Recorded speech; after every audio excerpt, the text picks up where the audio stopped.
Hello everyone. Hello, my friends that are joining us today in this Toronto Spirit Society Sunday lecture.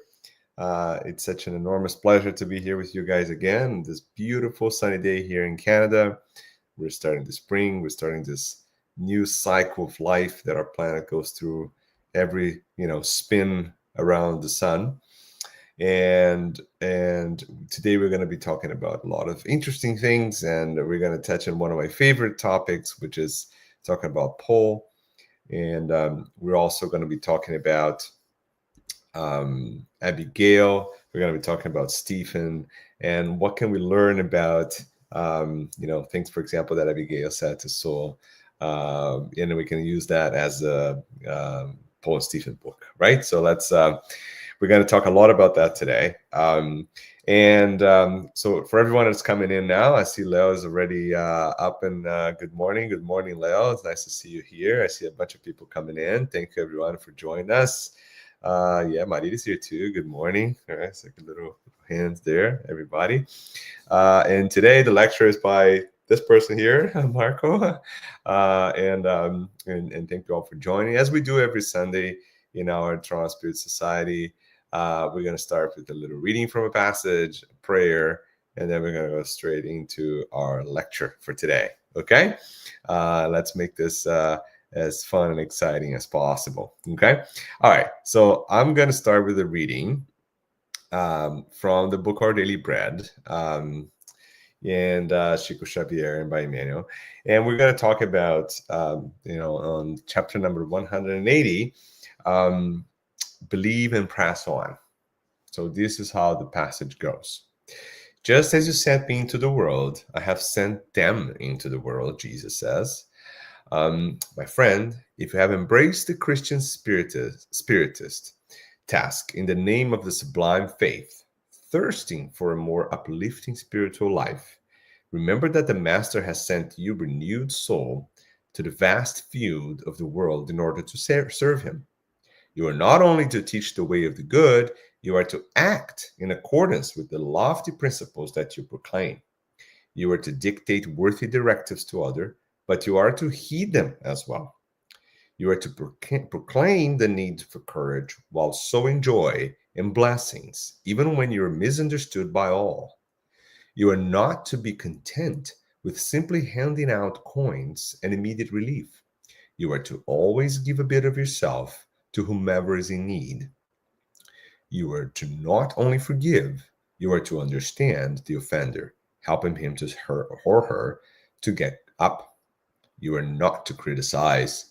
You are to find unexpected ways to be useful. You are not to yell. You are to make use of time in order to materialize the good thoughts that guide you. You are not to argue needlessly. You are to find a way to serve others wherever you are. You are not to merely combat evil with words. You are to preserve the good, sharing it with everyone. You are not to condemn. You are to discover the light of love in order to make it shine in your heart until death. Pray and watch, love and wait, serve and deny yourself. If you're not willing to apply the divine master's lessons to your own life, your faith will have been useless. Wow, such a powerful message to start our day. So let us all at this moment, inspired by these beautiful words from our Master Jesus in the words here of Emmanuel and transcribed by Chico, let us all elevate our hearts and our thoughts to our Master Jesus, to our Father, Mother God, our Creator. And let us all connect with the sublime energy that binds us together, the energy of love, the energy of peace, of serving, of loving each other.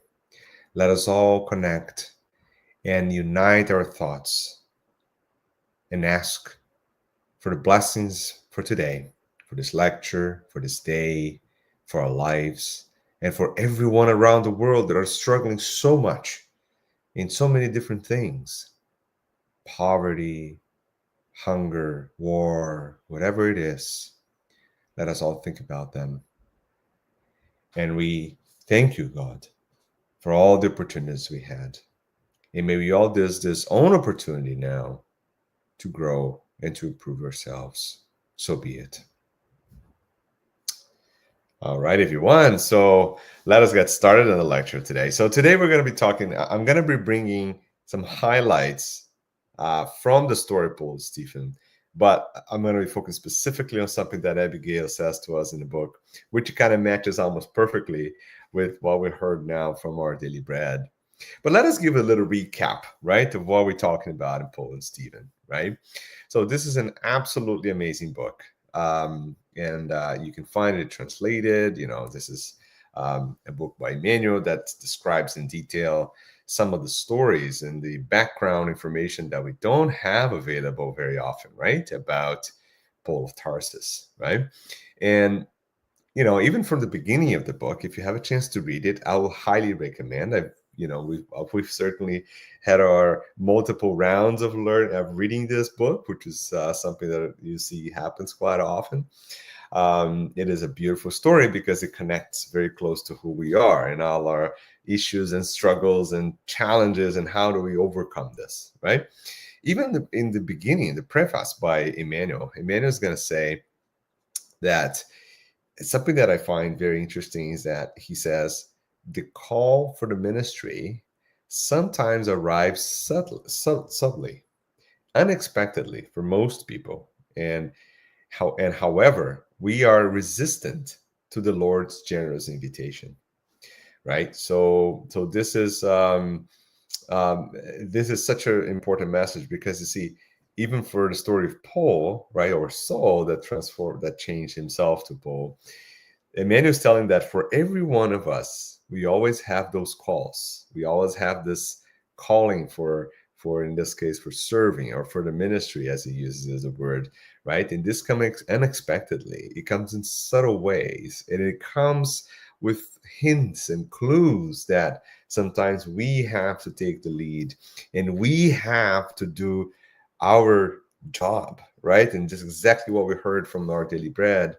You see, it's not only to use words and say that you believe, is actually heeding and doing things in that direction, right?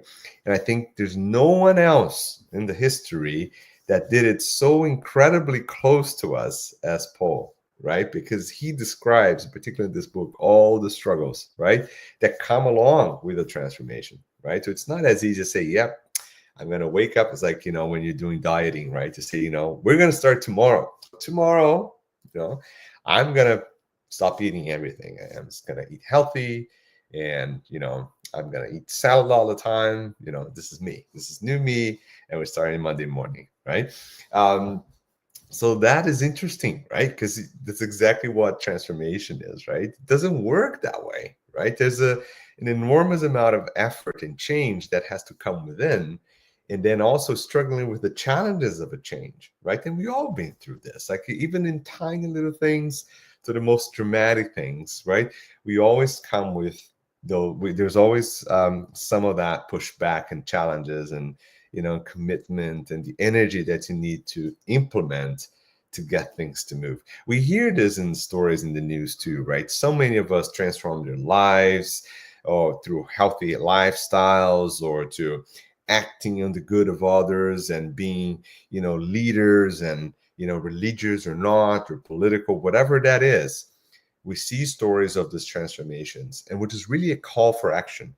And funny thing is, we signed up for this, right? And we forget this. Like in Spiritism is interesting, because Spiritism is actually going to tell us that. And we say, well, wait a minute, right? I'm a spirit, right? I'm taking this little role here, incarnated in the planet right now. But hey, I have actually been preparing myself for this for a very long time, right? And funny enough, I signed up this little contract that says, Marco, this guy, he's going to come, he's going to be in Brazil for a while. He's going to be exposed to Spiritism. He may actually not be interested on it, but then we're going to make him go to Canada for some reason. And believe it or not, you're going to have to do this there, right? You're going to have to, talk about it, learn about it, help lead that movement. That's your job, right? And here I am, and I'm thinking about it like how good I am at this thing. I'm not good at all. Like I'm doing like probably 2% of what I signed up for at best. But you know what? I'm thinking about it. That's at least one tiny step in the right direction, I think. And I like to see it that way, right? But the call comes to every one of us. Like no matter where you are, no matter what you do, we're gonna be called into action, right? And also it's important because the transformed Paul by Jesus, right?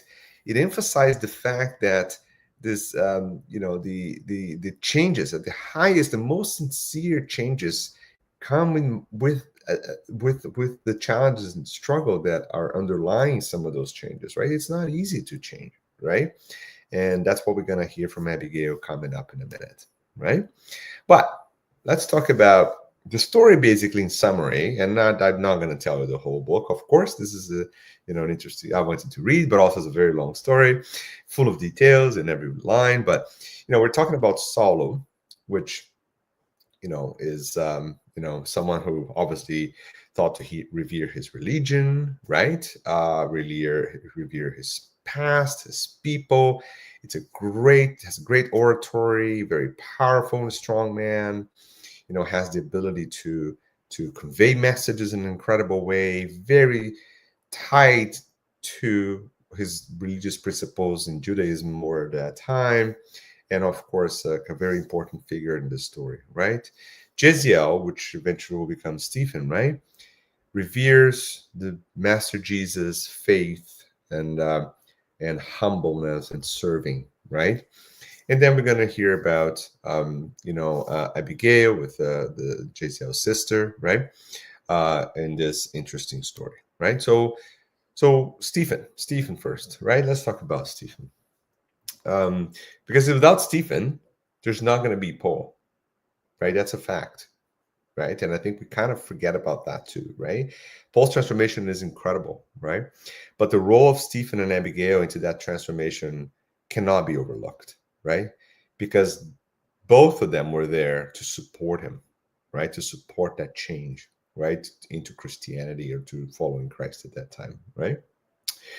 But Jaziel, Abigail at that time is only 18 years old, lives with his brother Jaziel and Jochadab, which is the father, right? They live in a small place close to Corinth, right? And Jochadab, which is not a man of religion, but it's a father who works hard to keep the family together and all of that.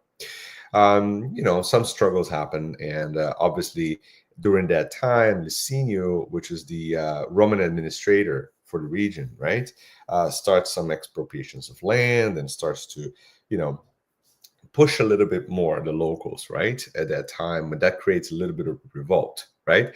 And this is, Corinth, which is rebuked by Julius Caesar, right, in about 34 after Jesus. And there's also this revolt. So there's slaves revolting, there's crimes, inequities, right? And Licinio is not coming to help that much. Licinio is coming to really, use that as a tool, right? And unfortunately, treat the local population in a not very fair way, right? That gets Jochadab, the father, right? He gets really upset. He got so upset that at some point he revolts and put fire on Licinio's lands, killing one of his slaves. And funny enough, Jeziel, when looks at that, he not only helps put out the fire, but then realizes that his father is involved in it. And even though he's not involved in this reaction, he's actually went to be judged by it, which is not a fair trial, as you can imagine. And then he's sent to be a slave for life, right? And obviously that's a shock to Jochadab, right? And to Abigail too. And the family is really torn apart by that event, right? That's the setting of the story, right? Now, Saul, on the other hand, is, it's about 30 at a time, like very, like I said, like a vibrant, strong, there's a good description of how his appearance is in the book. We can read more about it, but importantly, very well educated, becoming a leader, right? And in his faith at that time. And then he's obviously moving through the ranks, right, to be part of, to be transferred to Jerusalem, where he's promised to be part of the administration of his people, right, the Jews, right? Um, you know, a couple of sentences I picked up from the book here that are important for us to understand who Saul is, like before changing, right? He says when he's working through talking about the Galileans or the early Christians, right? Um, he asks, right, in one of the conversations, like, aren't they a few poor, ignorant Galileans who have taken refuge in despicable neighborhoods? Right, that's the view of Saul of early Christians, right? And that's actually representing the view of the entire society at that time, right? And then he continues, but wasn't it an uneducated, obscure Galilean carpenter who originated the movement? He's talking about Jesus, right? What could we expect from Galilee, right? Has it perchance produced something besides fish and vegetables? So this is interesting, right? Gives us context, right? Because Galilee at the time was known for that, like a place where there's a lot of fishermen. They have produce and stuff like that. That's what they generated. They're not considered a super smart, high elite society that were taking over the temple and Jerusalem at the time, right? So they're seen as like a lower type class society in the Jewish civilization at that time. And of course, that is interesting because Jesus is actually coming from there, right? So you can kind of see who Saul is, right, inside at that time, right? Um, so for Stephen, then, and Stephen is interesting now because he's going to be sent into this ship, and Stephen teaches so many things. And I'll give you one example, right? When he's in as a slave now in a ship, being sent to forced labor for life, basically, right?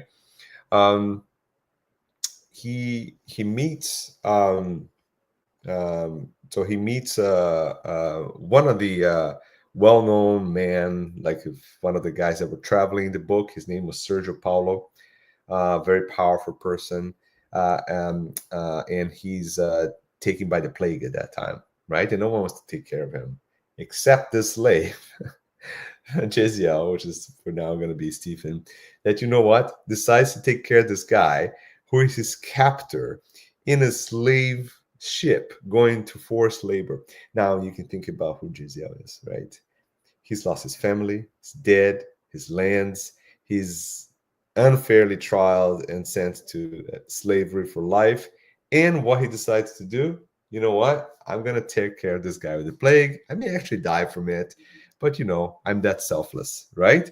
Now, this is a great example who Stephen is, right? And we hear that in the book every single time, right? Of how he selflessly help and dedicates his life for learning and teaching, acting, just like we heard from Emmanuel in the beginning of our session today. Okay, so he does so well because there's a consequence, right? So he takes care of Sergio Paulo. Sergio Paulo recovers, and then he said, "You know what? I'm gonna help you, escape." And he set up a way that not really escape, but they said, you can just jump here. We're close to the shore, and you can just swim over. And he does that, and he meets Ireneo of Crotona. Obviously, this is no coincidence. That's another spirit that was ready for that. And they walk towards the house of the way, which is where Peter, James, like all the apostles and the early Christians were working their way into helping people in need, right? That's what was it called, the house of the way, right? It was the way to Jerusalem. Okay, so now you can think about it. Now this is like a really powerful message, right, from Stephen, and at the same time, so it's kind of going into this sideways trajectory. It's like power, eloquence, high society, right? Patrician clothes and speaking Greek, and all sorts of things that we see in this divide of societies, right? Now this is perfect because we forget to compare and contrast, right, with what we're living in today, right? How often? Now, this is a question to all of you. We don't need to obviously answer it, but I want you to think about it because I do sometimes. Is how often do we think about other people in more challenging scenarios of life as being less relevant or important? Or we do that often still as a society, right? We see things coming from places that we're like, this come from yeah, that those people, right? Not me, right? I have this beautiful job, I do all of this, I'm so important, I speak 5 languages, I'm the best, right? Not really, right? From a moral, spiritual perspective, that has absolutely nothing to do with who you really are, right? And I mean, we can even get an example of of Pope Francis that just discarnated like last week, right? And if you think about it, like what he wanted to teach us, he did exactly what Christianity is about. He said, you know what? Leave this fluffy thing out of the way. I don't care, right? I don't want fancy shoes. I don't want this gold pendant, right? I'm actually going to go and help those people that are in need right there. I'm going to go in the street with them. I'm going to help them out. I'm going to be simple and humble. And I'm going to reconnect to the source of Christianity, right? What a powerful message, right? But that answer for all of us, right? How often we're seeing the people that are considered in a society being less worthy than others, right? Just because whatever reason, right? Where they came from, their color of skin, their sexual orientation, whatever you decide, right? We tend to strategize, but we stratify people according to things and to judge and to associate and to create bias and to act on bias and creates discrimination and creates racism. That's exactly how the progression of things happen. And this is so important for us to think about, because this is um, it's very important, right? Very important. Okay, right. So let's go back to the basics again. So now we're talking about Stephen. Let's talk about Paul. We talked about Saul a little bit. So what about Abigail, right? Because that's kind of the link of the story that's important for us to remember, right? But before we get that, let's get a little bit of a context, right? So Abigail, so obviously Stephen is going to be, after he starts developing his knowledge and his faith, and he connects to the apostles at a time, he starts to use these eloquence and intelligence to show and to talk about the word of Jesus, and he acts on it, right? He's helping people every day. But unfortunately, as you can possibly imagine, he's stoned. He dies, right, because of that. And he dies in some sort of a confrontation with Paul, right? Because at that time, Saul was the opposing antagonic type of force at that time, right? One from the Jews and the other ones for early Christians, and that struggle that we talked about, right? What's unfortunate in this story is that Abigail eventually dies too, right? And and that creates Saul now to be in extreme grief, right? Not only he sees Stephen, who is the guy he just stoned, he just let me stone to death, apologizing and telling that while he's about to disconnect, he actually tells that he loves Saul, and he forgives him, and he's ready to move on. And then Abigail, when he realizes that Abigail is actually, Jezreel's sister, and that he's love, and he's like, imagine his mind, right? So what are we doing here? Like, what's happening, right? So obviously, Saul is in extreme distress, right, at that time. He's shocked about the conversation he had with Abigail when she was still incarnate, right? There's a lot happening, right? And then he decides that, in this mix of pain and anger, right, he's going to ask for the powers basically to get rid of all Christians, right? He said, no, this is the problem, right? And that's when he got into the road to Damascus, right? It's really powerful, right? Because you have to understand the psychological complexity, right, of this individual, of this spirit, right, that is going to the road of Damascus, right? And we know the story, right? I'm not going to spend too much time talking about that part, but he could not understand the peace of mind of Christians. He could not understand how they would forgive, right? While being attacked and stoned and killed, they would still forgive. They would still show love. And they would carry no grudge, no anger, nothing against him, right? Which is, again, we can correlate to our society today, right? And I have so many examples of this because I'm giving this lecture not because I know this more than anyone else. It's probably because I need to learn this more than anyone else, right? But there are so many things in our daily life moments that we forget all of that stuff. We love talking about Paul. Paul is amazing, transformed, and all that stuff. And then someone cuts you off when you're driving. All that gone, goes somewhere, right? And we revert back to like, bruh, that person, grudge, anger, and then you get home.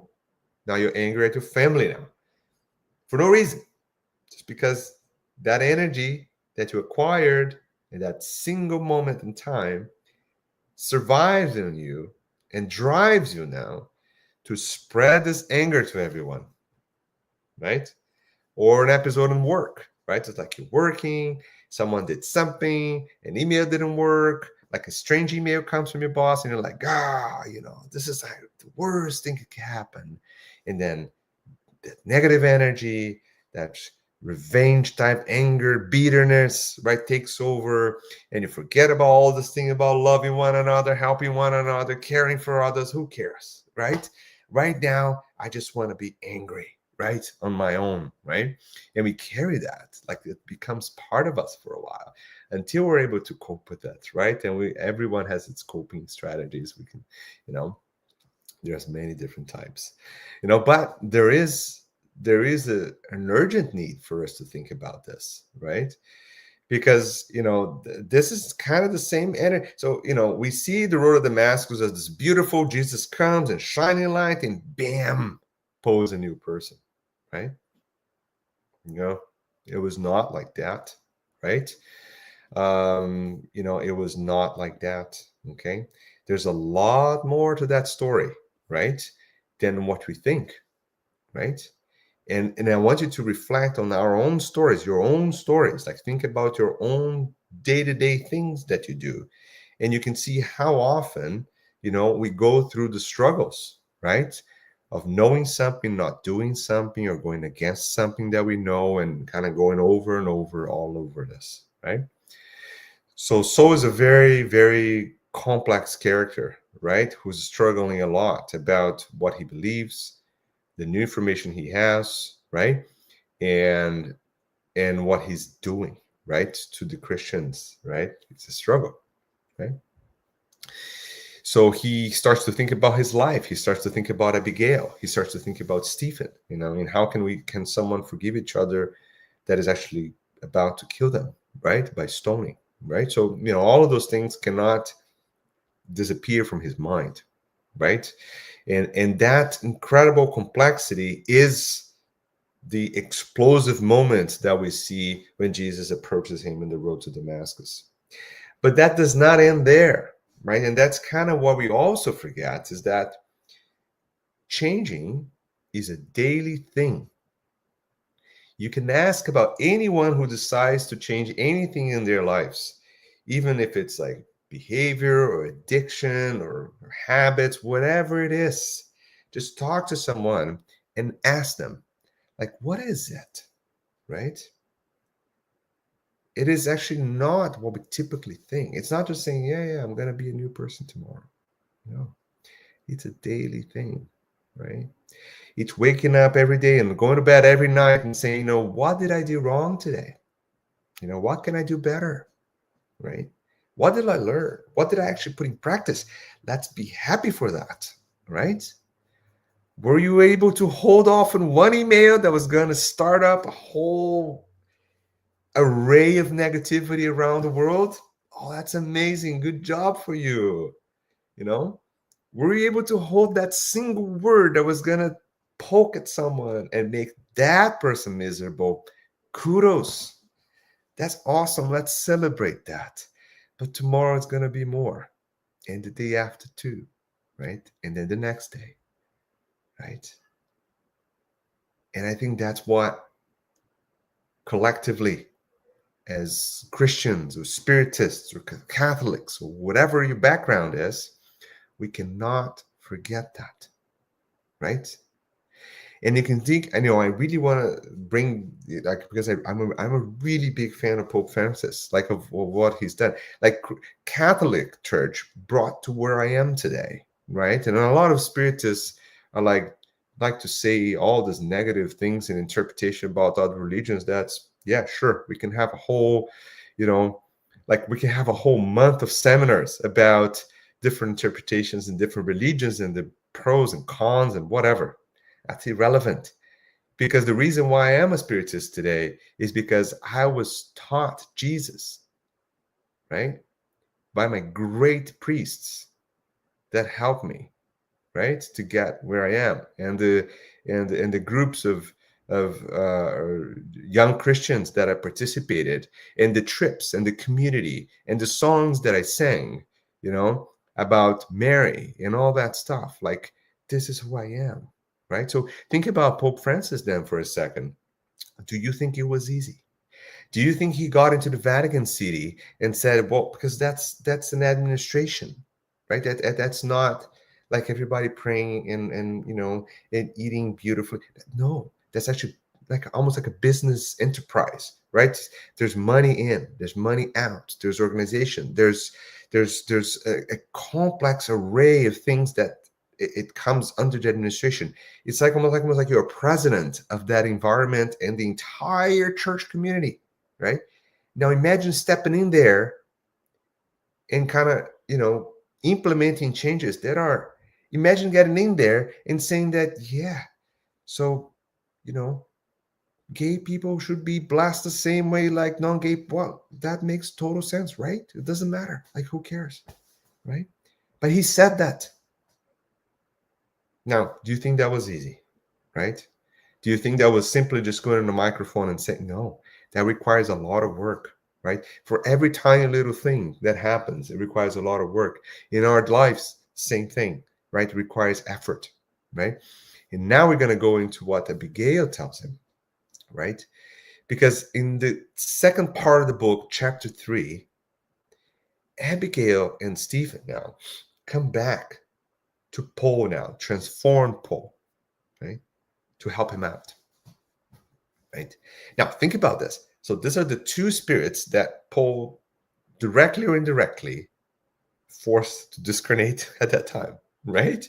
So these are individuals who are not only going through all those struggles, but also, not only,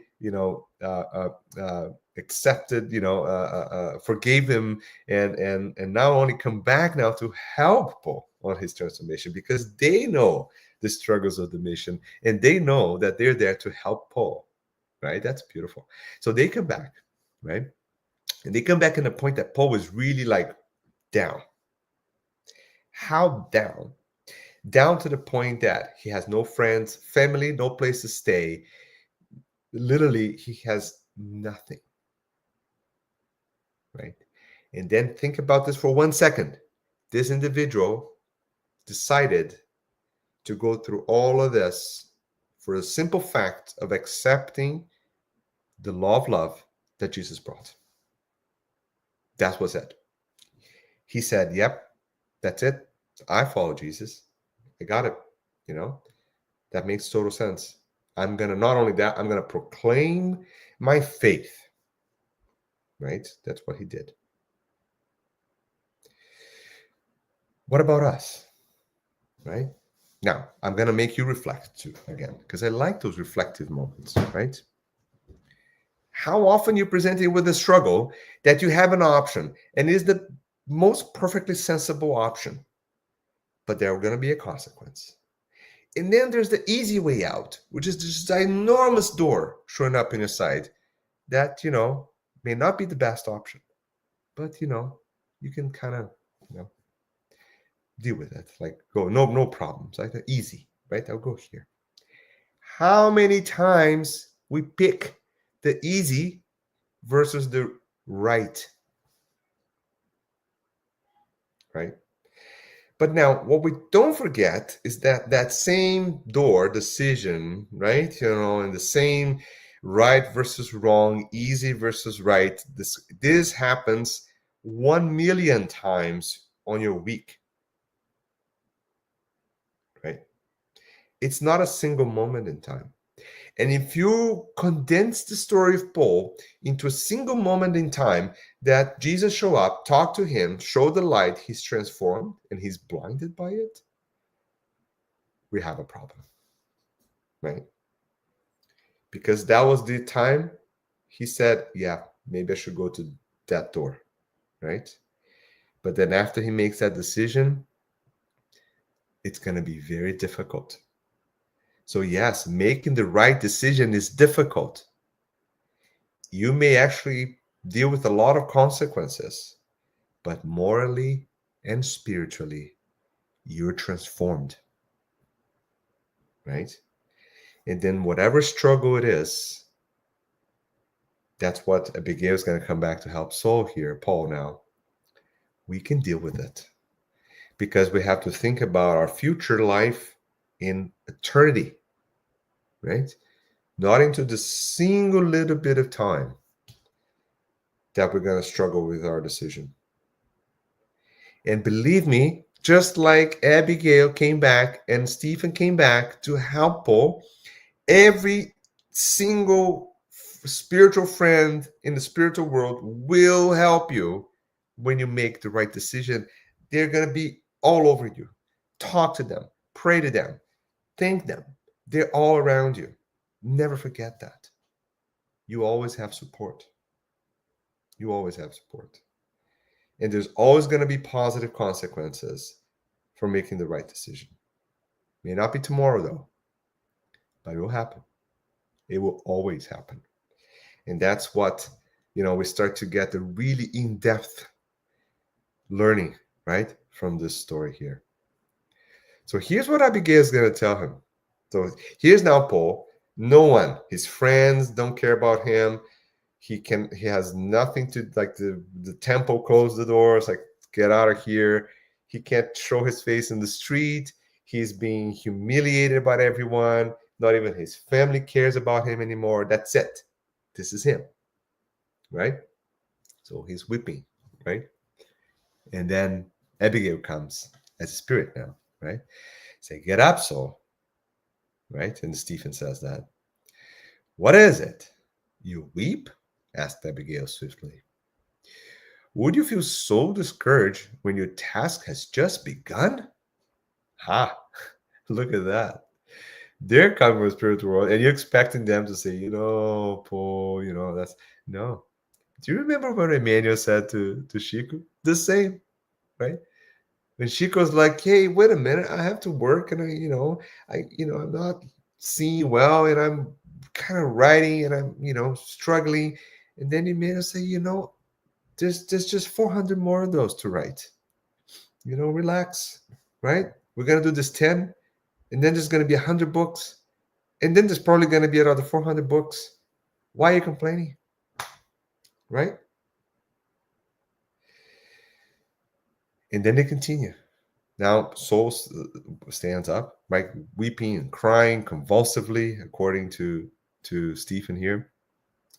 And those tears were not only the relief of a heart forsaken by the world, they expressed boundless joy and immense gratitude to Jesus, right? Always lavish with his watch care and benevolence. He wanted to kiss Stephen's hands to beg for forgiveness. Still in his mind, the image of Stephen, right? For the tragic past, but it was the martyr of the way, Stephen, who, in the light of his glorious resurrection, embraced the former rabbi effusively, as if Saul were a beloved brother. After kissing his brow, he whispered tenderly, So do not stay stuck in the past. Who in the world is exempt from wrongdoings? Only Jesus was. Now, that is really powerful. right? Because all of us here in this conversation, whoever's seeing this in the future and whoever's going to see this down the road in alternative of internet one day, all of us will have one thing in common. Undeniable. Cannot question that. We make mistakes, don't we? Because if you don't, then please take my seat. We're in the wrong spot here, right? Because I do every day.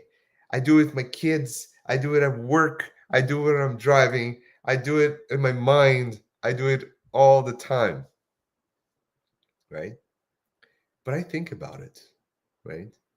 I do. Do we think about it? Do we actually look at what you say, what you write in the internet?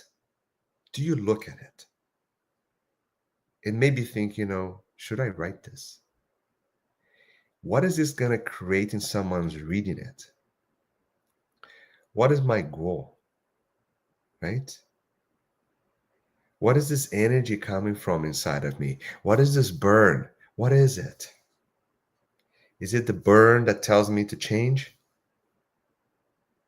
Or is it the burn that I'm creating on myself because I'm the one creating that bitterness into other people? Right? Or am I judging myself to a point that I'm now so down that I don't have the energy to move forward? Right? So this uniting fact that we do make mistakes is actually this at the same time recognition of who we are, but also a recognition of what we need to do. Right? It works both ways. And that's what Stephen's telling us so here. Don't be stuck in the past. Don't be thinking about every single thing that happened in last week and last. So do you have a problem with someone? Let me tell you one thing, you may not like it. So go out and fix it. Get your phone, talk, apologize. If you can't, pray. Right? Truly, from your heart. Right? And if you can't do anything, change so you don't do it again. But do something. Don't be stuck there. Don't let that be the rock in the road that will prevent you from being who you really should be. Right? That's what Stephen's saying to Paul. Paul, if you're just crying out loud because of all the mistakes you've done, man, you gotta move on, right? Because look at your potential here. Look at the potential you have, right? And then Abigail was also in the scene. And think about this. This is a scenario where, Paul is now seeing these two incredible spirits in front, right? And having this beautiful conversation. So the former rabbi wanted to prolong the beautiful vision for the rest of his life, right? To be with her former, love, right? Cherished spirit, the gesture of affectionate farewell. So then made an effort to hurriedly list all of his spiritual needs. So it was like, this is what's going on, right? So he wants to hear, right, to the problems that were affecting him.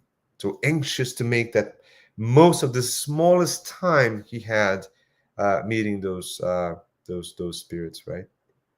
And then he starts. What could be to do to acquire perfect understanding of the Christ designs? This is what's asking Abigail. It's okay, it's like you see someone that you really have a lot of questions, and you're like, okay, let's ask this question. Okay, so he starts, right? And then he starts and says, what can we do to acquire perfect understanding of Christ designs? So Abigail just answers, love. Love. Right?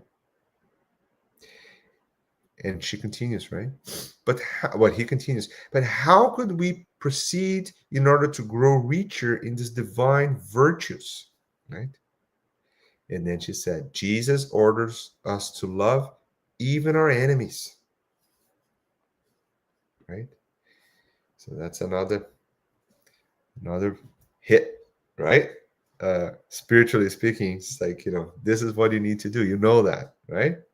So he realized, however, how difficult it would be to do that, right? And we understand that, right? It was difficult to practice devotion without others' real comprehension. So he continues, questions again.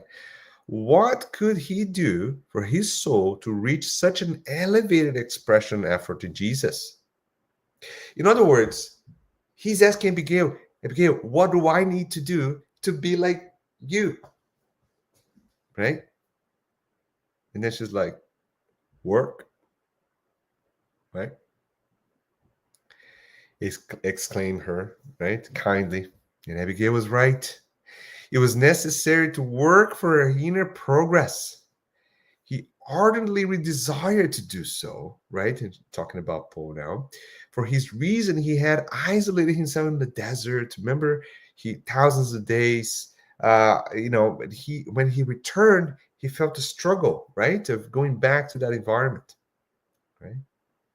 And then he continues. What measures could I adopt against such destructive discouragement? Right? He's saying, you know what? I've tried. I understand. I'm here, but this is hard. I've been kind of hit from everywhere, right? And then she says, hope nonetheless. And she said further, in a gesture, I'm now reading from the book now, in a gesture of tender solicitude, like someone who wished to clarify that the soul must be ready to attend to the divine plan in any circumstance, regardless of any personal whims. As he listened to her, so remembered that hope had always been with him in his most difficult days. He would know how to hope in the future with the blessing of the Most High. Right? So we wrap that up then. That's conversation with Abigail, with the summary by Emmanuel. Right? And I'm going to read straight from the book, this one. This is important. Right? Love, work, hope, and forgiveness would be his inseparable companions. Full of devotion toward all creatures, he would await the opportunities that Jesus would give him. He would refrain from provoking situations, and in this regard, he would be able to tolerate the ignorance or weakness of others, aware that he too was carrying a condemnable past, which nonetheless had reserved Christ's compassion. Right? Now here I am again, coming back to us. Right? In this political environment where everything seems to be chaotic and moving and changing every day, and you have the extremists one side, extremists in the other side, you have people losing faith and hope. We have people not understanding even what to think anymore because there's like fake information, there's blatant lies, truths are lost, and attacks are done every day, and social medias make it so complicated even to know exactly what's happening or to follow. We love, we work, and we forgive, and we have hope. The message did not change. Did not change. And the same message in 2,000 years from today, which I don't think this video is going to exist anymore because, I don't know, there's going to be another type of communication system, I guess, at some point. But it will still be true. And in another 2,000 years from that, it will still be true.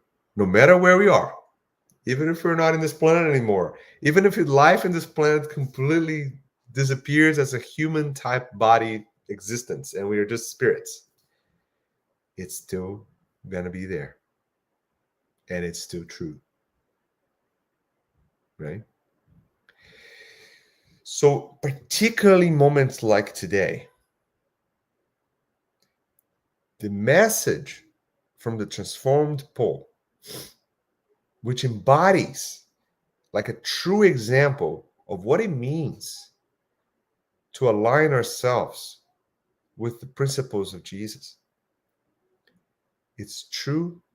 It's important. It has to be the cornerstone. It has to be the foundation. Remember what Peter said? Jesus said to Peter, "You're the foundation. You're the rock." It has to be the rock that guides us, right? And this, my friends, is that really what I want you guys to remember from Abigail today, right? Let's not lose hope. Let's work. Let's forgive those who maybe transiently lost their ability to interpret and understand what reality is. It happens. Believe me, we've done worse.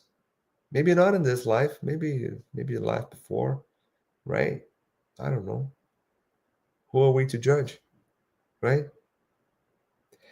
If I do what Saul used to do, and now because I have some time, I have 1% of clarity in my mind, and now I look down to everyone else who does not have that 1% of clarity right now and just say, what to expect from those people, right? Those people from the Galilee, they only have fish and vegetables. Who cares about them?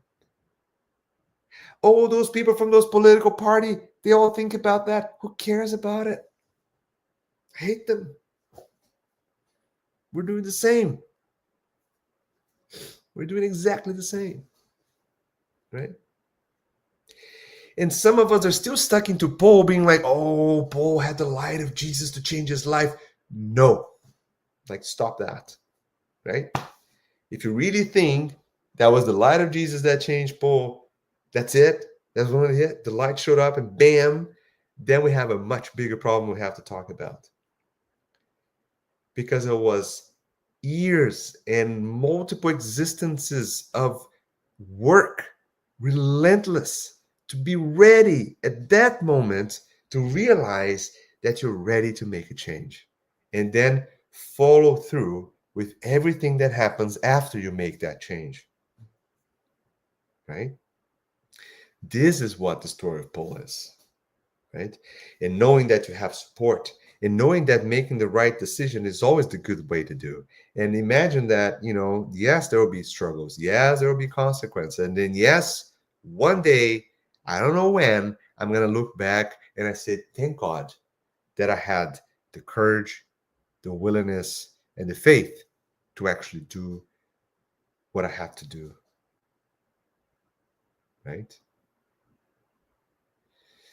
So, my friends, we are running out of time for today's conversation, but I really want you guys to remember this because this cannot be more timely, right? To talk about the importance of understanding the struggles, right? Of our daily things, our decisions and our mistakes, our past and our efforts to move forward from them, right? And I want everybody to really carefully think about this, right? Like I do, right? Because I am not Paul, right? I am Saul 5,000 years before he showed up to this story. So I'm literally like 10 incarnations behind all of this. At least I can think about it, right? And if we can think about it collectively, oh, we're really multiple steps into that path, right? So let's see if we have any questions here from everyone. So I see a lot of comments. Thank you, everyone. Oh, Nadia. Hey, Nadia, thank you. Thank you for joining us, right? In these presentations. That's really nice. I have Manuela here. Oh, yeah, you speak 5 languages. That's interesting. Very good. Medium. That's beautiful. Yeah. No, I'm not talking about you, though. But it's important for us to, just to think about the importance of, learning from each other and understanding differences and all of that. Yeah. Boa tarde, right? Thank you for coming. Leo, thank you. Yeah, you're very kind. You guys are very kind. Thank you. Denise too. Denise is totally biased. I don't know. She's gonna say that every time. Anyways, so thanks everyone for this great time we had today. So as we normally do, right, in every Sunday, we're gonna finish it with our prayer. Okay, so I would like to invite everyone to now elevate our thoughts and our minds to our Creator, God, and mostly we're gonna thank for this opportunity, for this inspiration that we received today from Paul, Saul, Jeziel, Stephen, Abigail, Joe Kadab, like all of these incredible spirits of this story that are now working to help us relentlessly every day on this message that Jesus brought to us.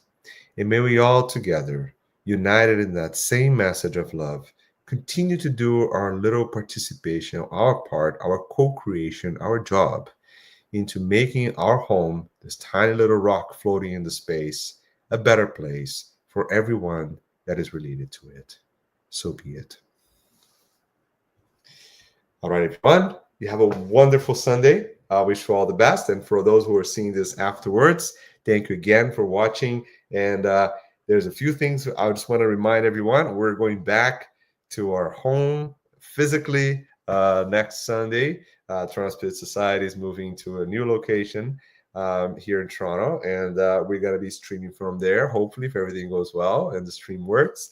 And we'll continue our studies as we usually do on Wednesday night and Thursday night, and all the other meetings and activities we'll get back to in person and streaming too. Okay, thank you all from the bottom of my heart, and have a great day. Thank you.